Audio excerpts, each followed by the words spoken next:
संत ज्ञानेश्वर महाराजांनी देवाकडे नक्की काय मागितलंय हे आज आपण पाहूयात. डी कोडिंग पसायदान ही एक शॉर्ट सिरीज आहे. त्याच्यामध्ये निर्मळ मनाने आपल्या बुद्धीनुसार पसायदान समजून घेण्याचा आपण एक प्रयत्न करूयात. माऊली म्हणतात, आता विश्वात्मके देवे येणे वाग्यज्ञे तोषावे, तोषोनी मज द्यावे पसायदान हे. या सगळ्या जगामध्ये जी एनर्जी आहे, जो ईश्वर आहे, त्याला माऊली म्हणतायत की माझ्या वाणीचा जो यज्ञ मी केलाय, माझी साधना केली, ज्ञानेश्वरी नंतर हे येतं, तर त्याचं एक फळ म्हणून, रिझल्ट म्हणून मला हा प्रसाद हवा आहे. युजली आपण देवाकडे काही मागताना स्वतःसाठी मागतो, आपल्या फॅमिलीसाठी मागतो, पण माऊलींनी सगळ्या जगासाठी, प्रत्येक माणसासाठी काही ना काही मागितलंय. पुढे ते म्हणतात, जे खळांची व्यंकटी सांडो तया सत्कर्मी रती वाढो, भूता परस्परे पडो मैत्र जीवांचे. या जगामध्ये सगळी माणसं सारखी असतात, फक्त त्यांच्यामध्ये काही चांगले वाईट गुण कमी जास्त प्रमाणात असतात. तर त्यांच्यातले जे वाईट गुण आहेत, निगेटिव्हिटी आहे, दुर्गुण असतात जे,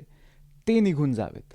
आणि ते निघून गेल्यानंतर मग तया सत्कर्मी रती वाढो, त्यांच्यातले चांगले गुण वाढावेत, चांगल्या गोष्टी त्यांच्याकडनं पण व्हाव्यात. आणि जेव्हा असं होईल तेव्हा एक चांगलं जग आपण पाहू शकतो. पसायदानातल्या पुढच्या ओव्यांना सुद्धा समजून घेण्याचा आपण प्रयत्न नक्कीच करूयात.